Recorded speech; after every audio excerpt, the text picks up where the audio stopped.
Hey everybody, thank you so much for joining us. I'm Ariel Vaughan with MSBCoach, and today we are talking about imposter syndrome, and I have Michelle Braden and JoAnn Auger to talk about imposter syndrome and what it's all about and what it means and how to overcome it. So you guys want to just take a brief moment to introduce yourselves and say Sure, hello? absolutely. Well, my name is Michelle Braden, and super excited to be here on this Facebook Live today talking about this phenomenon, which it's interesting. We've talked about it many times before, but I personally didn't realize that this was the label and title that was given to it. So it's become not a new area for me, but new learning the title. So excited to talk more about it today.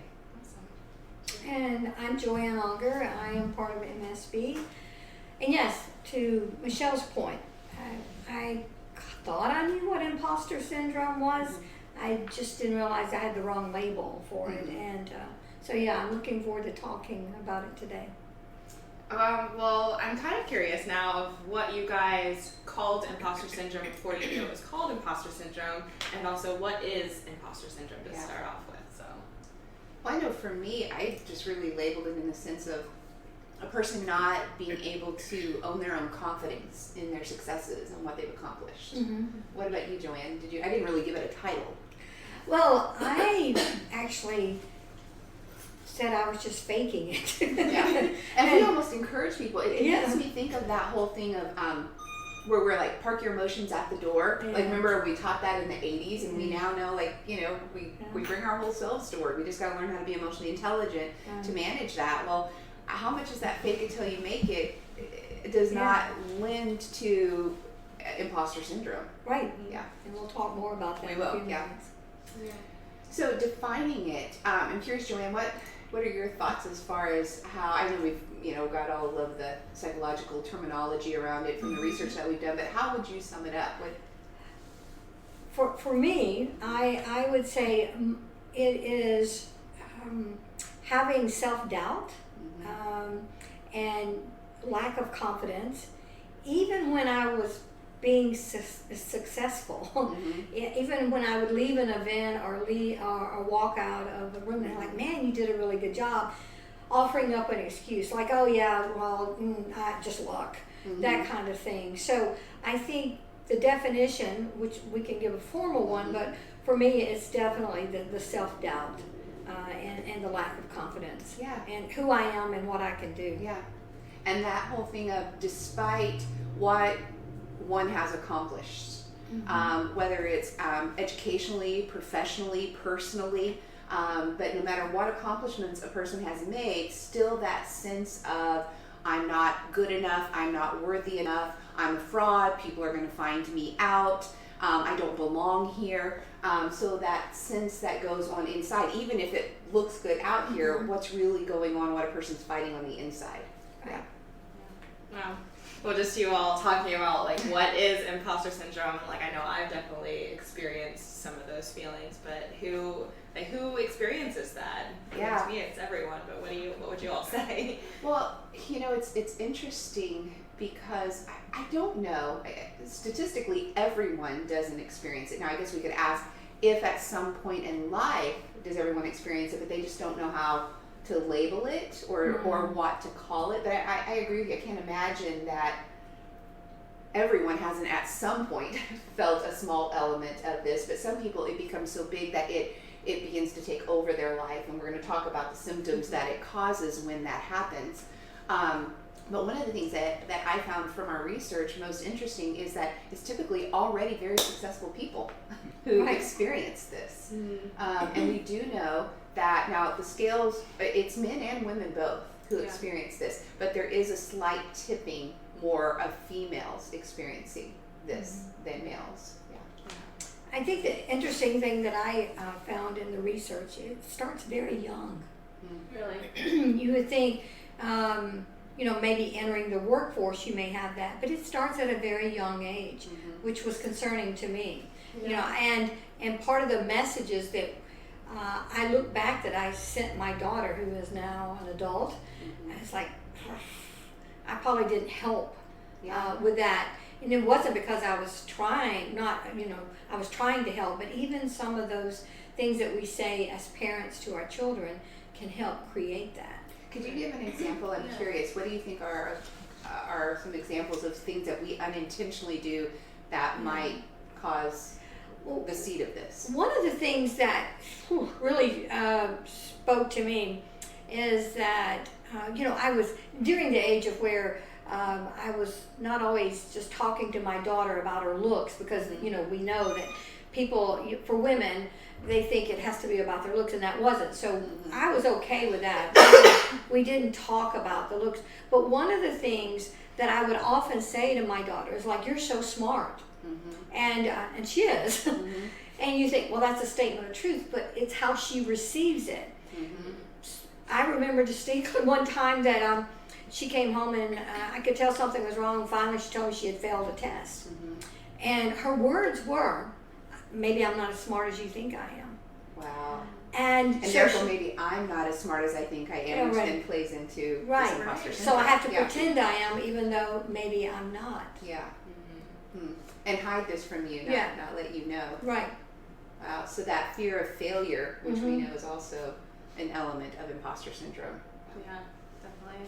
And so what are some of the symptoms of imposter syndrome? Well, perfect segue. Yeah. Because that's what we were just talking about, that, the fear of failing, which we know that's how we learn. We're not going to get up to bat the first time and knock a home run. Very rarely is that going to happen. Just like we think about as a kid, the first time they ride a bike, the first time they make their bed, the first time they do the dishes. It's the same way when we become adults and we're doing something new. Of course, it's not going to look as good as somebody who's seasoned and has been doing it for 2 years, 5 years, 10 years. But I think we put that unrealistic expectation on ourselves when we have this imposter syndrome. And I think, another way that it shows up is that perfectionism, where I've always got to be perfect. I've got to look perfect. And boy, don't get me started on how I think social media actually really feeds into this big time. That everything's got to look like every single aspect of my life is perfect. Everything that I do is perfect. And if it's not, then somehow I'm a failure because of that. And that's why I think part of why Brene Brown's work has gone so crazy, with people being able to really lean into being vulnerable and being real. And that doesn't show weakness, it shows strength. But when we're struggling with imposter syndrome, it's hard to get over that. So I'll hand off to you, JoAnn. What do you see as some of the symptoms? One of the largest symptoms is self-negative talk. Yes. Constantly criticizing ourselves and not able to take compliments. Always begging it off or pushing it off. What I refer to as false humility. And it's not that it's just because we don't believe in ourselves that we came across intelligently or that we did a great job on that. So I notice that more in myself and in people that I coach and people I work with, is that self-negative talk. Yeah. And that when we have that negative talk, we're just reinforcing, those neurological pathways. And so then we're believing it when we we're feeding that loop of I'm not good enough, I'm not worthy. I remember my daughter-in-law, she and I were talking about a month ago about this very thing, imposter syndrome. And she made the statement, she said, if we talk to others the way we talk to ourselves, we wouldn't have too many friends. And I thought, wow, isn't that true? So I think that self-doubt, I think what happens too with prolonged periods of imposter syndrome, because like I said, I think there's moments where we all will have a sense of that and working through that for various reasons. But when it is prolonged, it increases anxiety and often leads to depression that we see in people. That sense of I just can't ever be good enough. I can't ever be perfect enough, and I don't belong. Whatever that is, just saying it feels heavy, let alone thinking it in that loop over and over again. And I think certain personalities, and I don't have the research at this point to clearly state that it's true, but from my experience is people with a personality of being a people pleaser, especially, and that's where some of the research that I did do about where it starts as a child as a child growing up trying to please your parents and please other people, I think that shows up often, is that we're trying to be whatever we perceive somebody wants us to be. Yeah. Knowing that we're not being true to ourselves, or we don't even know who the real self is. Right, because we're so busy trying to please everybody else. Yeah. Yeah, I mean, this is just such a major topic, and it's like rooted in how you feel about yourself and other people's expectations, and how you're supposed to deal with all of it. So let's dive a little bit deeper into why is it important to talk about imposter syndrome and acknowledge that it's something that exists. Well, I think to me it's like the elephant in the room.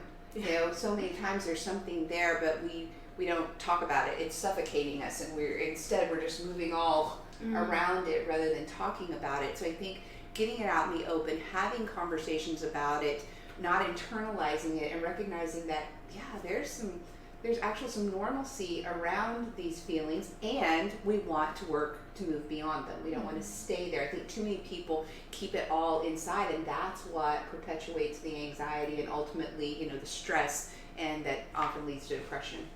Right.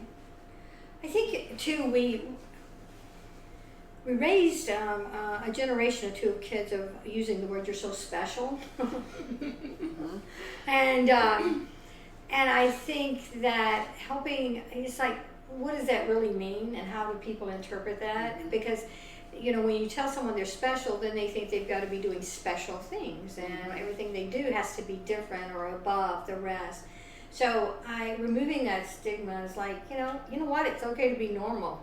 Yeah. It's okay to be average in things, and and it's okay to explore. Yeah. And JoAnn, I want to add something to that, which I do think, going back to what we've done unintentionally,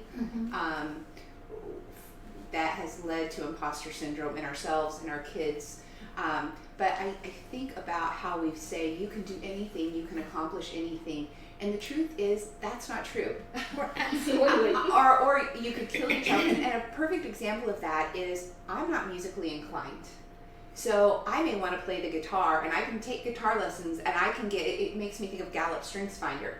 I'm going to be mediocre at best at that. So I'll learn some knowledge, of course. That doesn't mean if I wanted to explore that, but I'm never going to be some, if I took piano, I'm never going to be some great concert pianist, Same thing with opera. If I took opera lessons, it's not ever going to happen. In fact, if anything, I'm pretty sure they'd be begging me to stop. But that's just one example of natural talents. But there are things that I am good at, that if I practice and enhance the skills and have the right attitude in those areas, I'm going to get better. But to say, I can do anything or you can do anything, well, you can, but do you want to put all the energy into that just to show up mediocre? Right. Yeah. That's such a, I think something to realize that you have to just make the distinction of yes, you can do anything, but do you really want to put that time and energy? Yeah. And I just find it so interesting that, you try to say the right words of you can do it, or you're special, or you're so smart, but then kind of realizing that it doesn't always have that best impact, and that you have to, also work on maybe how you perceive things. So with imposter syndrome, how are, what are some ways that someone can overcome it? Especially since you say that it starts, when we're young, especially the words that we've heard. What do we do to kind of reverse that thinking? I think that's such a good question. I had a recent experience with a young lady that I coach/mentor. She is in law school, doing exceedingly well, top of her class.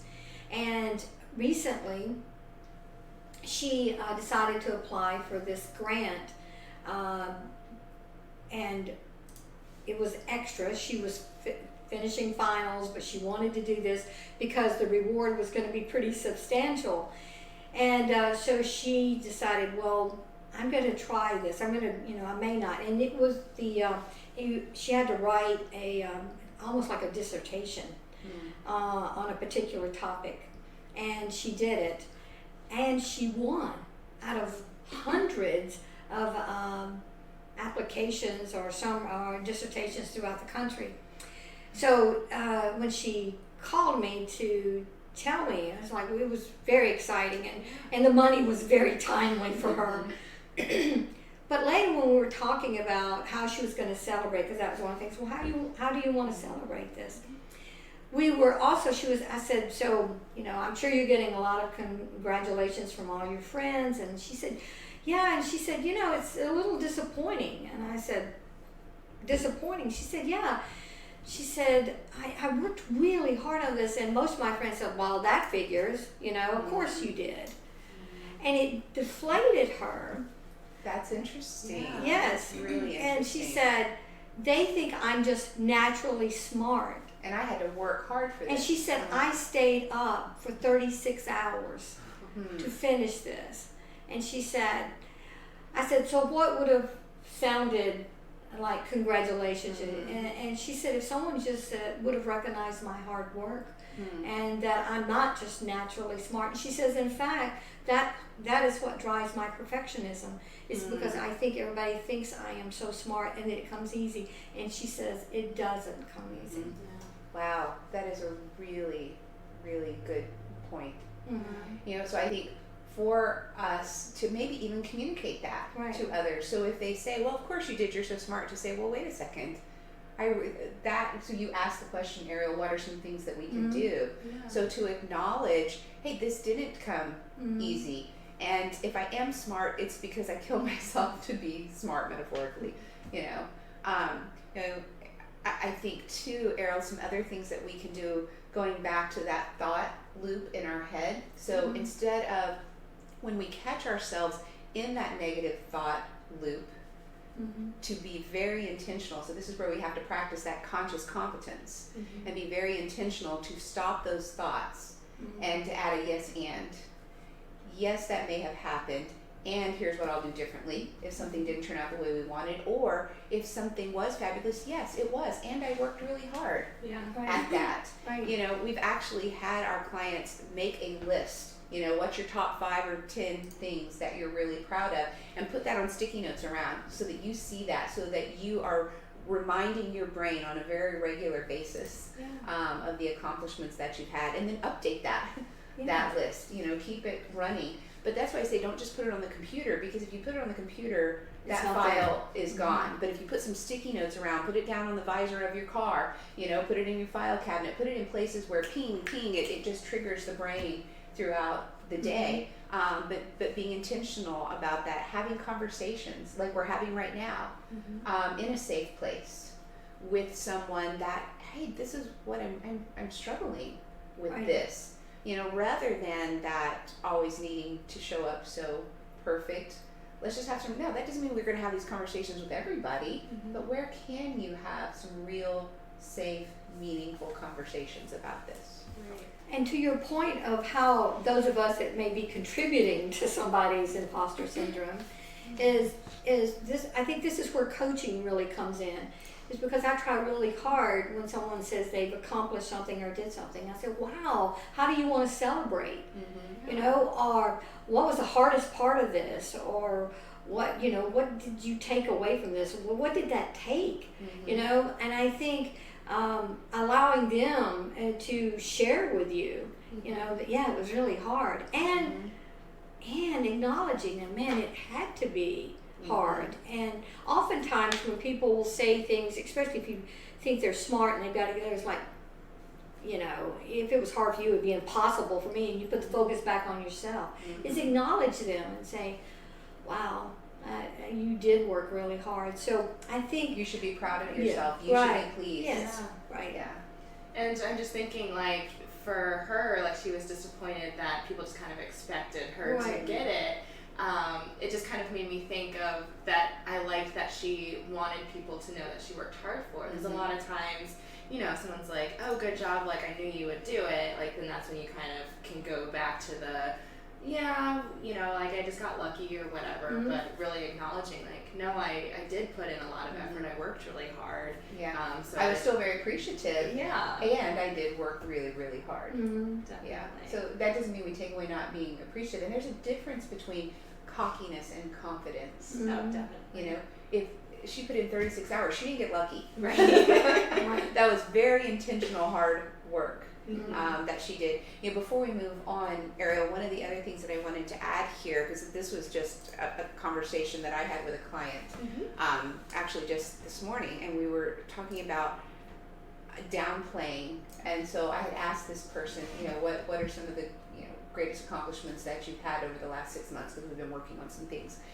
And I noticed that this person would share something, and then they would give an excuse and say something at the end as to but I still need to work on this, and here's how it could be better. I still haven't achieved it. And so I listened to about 4 or 5 different things, and then I said, may I give you some feedback? And I heard, okay. Because typically, right, when we hear, can I give you some feedback, people get scared. I said, no, trust me, this is good feedback. Let's skinny up these things you have accomplished. There's not the need to add these, but I still have a ways to go, or this isn't quite good enough yet. No, you have accomplished these things. So I think we have a tendency, which leads to that imposter syndrome, or lends to it even more, to downplay the things that we have accomplished, and not even just with I got lucky, but with you look great today. Oh, this whole thing. Oh my gosh, you changed clothes 5 times before you walked out the door. You were intentional about that. So instead, thank you. You were very intentional about that. Yeah, learn to accept the compliment. Yeah. With that. Right. So I'm curious, and I do want to talk a little bit more about how coaching helps, but how can a leader help someone on their team or their colleagues with imposter syndrome? Because we've kind of picked up on a little bit about things you can say, but I just wanted to kind of see if there's any other ideas that you have about how you can help other people deal with it. I love that question. Yes, because I think as leaders, so JoAnn and I are talking from the standpoint of we're in formal coaching engagements with people and sharing this feedback, but there's no reason at all why leaders can't do the same thing. I love JoAnn's question of, how would you like to honor that? How would you like to celebrate that? And just acknowledging, you have a team member who does a great presentation. You have a team member who closes a deal. Whatever that is, really acknowledging you worked hard. Thank you for all your efforts into this. I think that's one way. I think the other is just what I shared here with, wait a second, stop. You accomplished that. We don't need to say, yes, of course, there's always continued growth opportunities. That's a part of life. But let's just pause right there and celebrate these accomplishments that you've made. I think that would be terrifically, is that a word? Terrifically helpful for leaders to do that with their team members. Yeah. And setting clear expectations. We humans, when there is a gap or a void, we fill it. And unfortunately, we fill it from our negative perspective oftentimes. So I think as a leader, being clear on what your expectations are for the work that they do, what you want them to accomplish, and then, as Michelle says, is celebrate that. Because I think that if there's 2 areas that I think leaders could really work on, is setting very clear expectations with their folks, and then celebrating and honoring and rewarding for those expectations being met. And how they went about meeting them. And reward doesn't mean I got a bonus or I get a new title, although that's nice when that happens. But reward can be validating and reassuring, and lots of different ways to reward. Definitely. And you all have both given some personal and some client experiences with imposter syndrome, but I wanted to see if you had any other experiences with imposter syndrome that you wanted to share, or Well, I know, me personally, I'll go first. I won't tell all my secrets, but I will tell a few. I can remember, this was about, it's been about 8 years ago, but I was doing some adjunct work with an organization, and I remember it was one of my first gigs with them, and everyone around the room had been working with this organization for 15, 17 years. And at the time, I didn't have my PhD yet, and everybody was PhDs. And I remember sitting there in that moment. It was some weird mixed emotions. I was very proud to be there and to have been invited to that table and to be a part. I'm saying the table metaphorically, but I remember having this feeling of, I'm not quite sure, what to do, or that I belong here. And so that sense of belonging, do I belong in this room? Do I, you know, and now I know that was this very thing. And you know, I tell my clients all the time, you were invited to the table for a reason. You are here to bring something, so bring it. And so I had to almost coach myself to that, you know. And part of it was new, so I had to get some experience under my belt too. So I think giving grace to ourselves that that's normal to feel that way, but now all these years later, I shouldn't still be feeling that way in that environment. And if I am, it's because I've reinforced that negative loop, and I haven't allowed myself to acknowledge that, no, I have, you know, I have earned to be here. I've worked very, very hard to be here, and now I've got these years under my belt of doing it. So that's just one example for me. What about for you, JoAnn? Well, I have plenty of those examples. Yes, I'm going to keep going.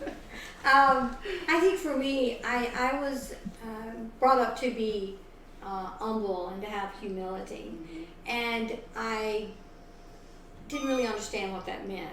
I think for a number of years it was a lot of false humility because I wasn't, and specifically, I would. One of the things that is my passion, but is also a gift that I have, is coaching.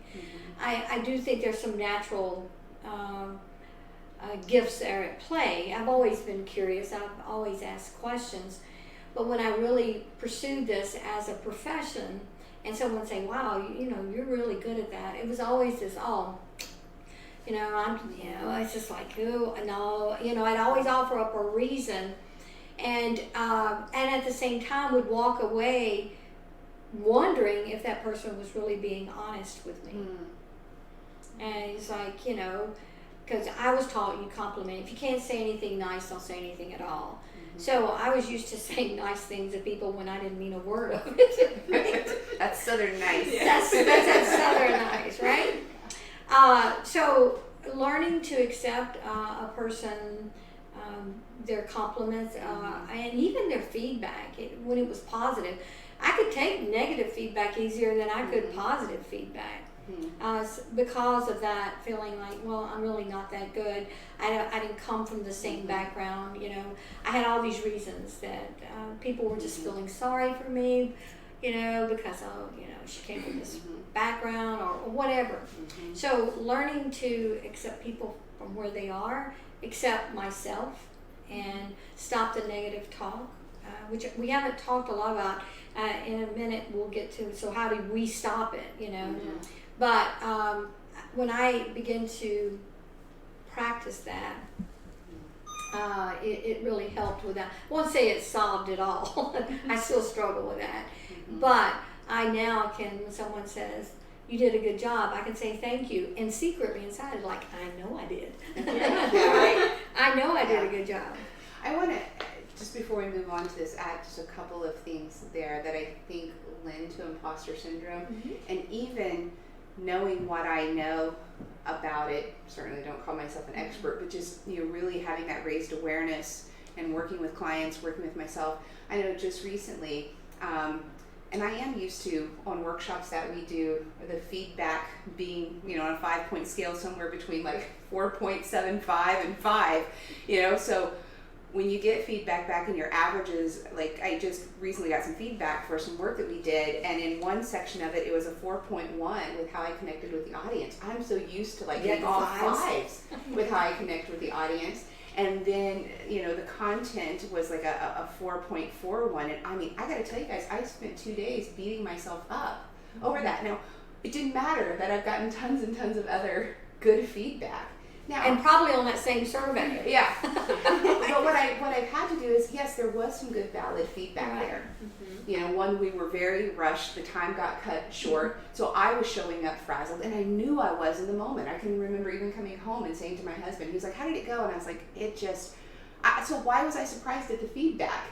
Why was I upset at the feedback? Because I already knew the why behind it. Some of those elements were out of my control, but now what do I do differently moving forward? So if my time gets condensed, rather than trying to cover all of the content, what will I take out while still, so learning from these things rather than, like I said, beating myself up over it, that does not define me. Right. So when we do make when we don't knock it out of the park and we hit a first base hit rather than a home run every time, okay, you know, we don't always get to, you know, knock it out of the park. And I think the other thing, which goes back to what you were saying, JoAnn, of even in our childhood, I mean, many of you know, and now the world knows, so I was raised by, I was very fortunate, wonderful parents, but they're both ministers, both ordained ministers. And in some ways, it's like being raised in politics. You always show up perfect. You look good. I mean, we could be arguing about something in the car, but when the doors open, hello, you know? And so realizing that really, for years, gave me the false sense of always having to show up perfect and not really allowing myself to feel what I was feeling. Now, that doesn't mean I'm still going to be self-managed with how I show up publicly, but also allowing myself, because it almost was like living into this sense of fakeness. Right. Rather than, and that's where the word authenticity, when I first started this business, and for the first 5 years we ran the Authentic Leadership Summit, was because I was learning how to be truly authentic with myself. Still show up the way I wanted to show up, professionally and sharp, but be real with myself, and knowing that, you know, sometimes I'm disappointed, sometimes I'm sad, sometimes I'm mad, and that's okay. I don't always have to, you know, show up like the world is perfect, because it's not always perfect. Right. So anyway, that's maybe more than what we want It's to. like I feel like that could just have like a whole nother Facebook Live about being authentic, but still showing up how you're supposed to, but not feeling like being an imposter. Like there's so many layers to that. I know, isn't there? Yes. Good stuff. Yeah, but I love just kind of what I heard from your last couple of comments is that what I really like is when you said earlier about showing up at the table in life, that you have a reason, like you were invited to the table for a purpose. I think for me, like that just really stands out to me because, you know, you will hear like things can make it, or like why are you, like you think like why am I here, and you just have these negative thoughts, but knowing like no, I was invited for a reason, I have a purpose, I am qualified, and reassuring yourself with that, but then taking in some feedback and knowing like there's still room for growth, and it's still okay to fail and to learn from your experiences. So, you know, it's like appreciate where you are, but then, you know, kind of see where you're going and continue to go from there. Well said, Ariel. Well said. So just as we wrap up our conversation, what are your final thoughts on imposter syndrome, and how do you, you know, stop that negative cycle of negative self-talk cycle? Well, we do a workshop on the power of habit. It's a book that we highly recommend. It was life-changing for me. I really didn't understand the power of habits. And we know that our brain likes habits.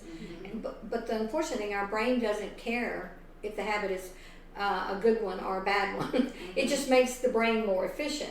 So and the brain loves efficiency. Our brains are lazy, even though we don't like hearing it. They want to do what they know. And see, I push back on that because my brain is not lazy, but it's always looking for shortcuts. And habits helps with those shortcuts, right? So one of the things that I really took away from that book is that our habit is formed by a trigger, a routine, and a reward. And the trigger doesn't have to be a positive or negative. The routine doesn't have to be positive, negative. It could be both, either one. And the reward can be negative and positive. And so it's learning to change those thoughts. When a thought is, the thought is what is the trigger, the negative thought, and then that routine of self, you know, like doubt, self. How we respond to it. It's changing that, because one of the things is that you can't stop a behavior or a change, but you can direct a new neural path off of that, but it takes lots of practice to do that. And so what I was just talking to someone yesterday about this, is that when you have that negative thought, pause and say, wait, hold on a second. What did I do right? You know, or what is it I want to celebrate here? And you pause yourself. And I also recommend getting that book. I think it can be really helpful for a lot of reasons, but particularly with this. But creating, going back to, the trigger, so whatever those triggers are, where you're feeling those sense of self-doubt, or you're feeling that sense of I wasn't good enough, or I have to show up perfect. So when you have that trigger, then the response is, instead of ruminating and reinforcing those neurological pathways, then how do I reroute that? How do I make that list and, look at all of the things that I have accomplished and recognize that, yeah, of course I feel a little uncomfortable here. I'm brand new. This is my first time. It's okay that I feel this. I'm not going to show up like my 10-year senior colleague, that's all right. So that, to me, that's part of that, response that JoAnn was talking about. And then the reward is, in a lot of ways, just peace of mind and being comfortable in your own skin. Right. Rather than beating yourself up. Right. Yeah. Wow. Well, I feel like we could talk about this topic all day. But Ariel, before we wrap up, Yeah. because I know we've danced around coaching a bit here, and that is what, we do provide coaching, and I'm a firm believer, if you're going to be a coach, you have a coach. So, you guys know we practice that here. We practice coaching and having, being coaches and coaching each other. But I do think if this is something that you're struggling with and you're not sure where to begin, a coach really can help you with this. Because it's a safe place where you can have these conversations and begin to identify what are your triggers and what are your current responses that you want to make shifts on. And then what are those rewards? I was talking to a client earlier today, and we were talking about the reward, and this client wasn't able to do the rewards that she typically liked, and I said, well, you know what if you just go outside and take a 5-minute walk? Could that be a reward to give yourself a break? Yeah, absolutely. I used to give myself Hershey's Kisses. I could get like 2 rewards a day. And so, but it's just little things that say like, okay, you got done with this hard thing, here's a reward. Or, hey, you don't have to go to Tahiti, although that would be nice, but hey, you're thinking positively. You're rerouting these things. You made that, just celebrate, you made the list. And create your own fan club. Yeah. Have people in your life that speak positively in your life. And for real, not just how many thumbs up you got on Facebook. Although you could give us a thumbs up right now. We kind of like that.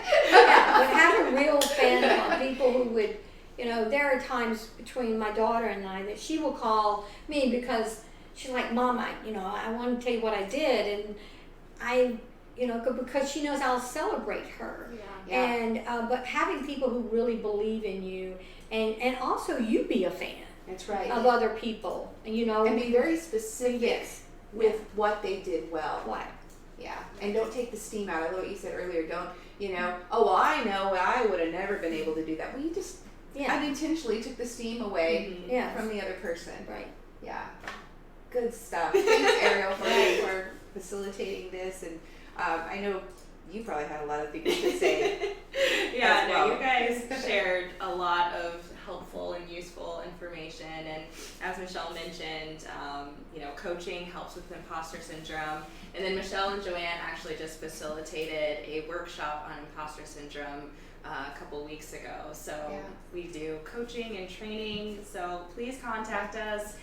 info@msbcoach.com, or whether you're watching live with the replay, you can share in the comments, what you thought and your personal experiences with imposter syndrome. We would just love to hear from you and your stories and how it can help out. Yeah, and Ariel, thanks for bringing that up, because we were just recently in North Carolina and it was a women's conference with over 180 women.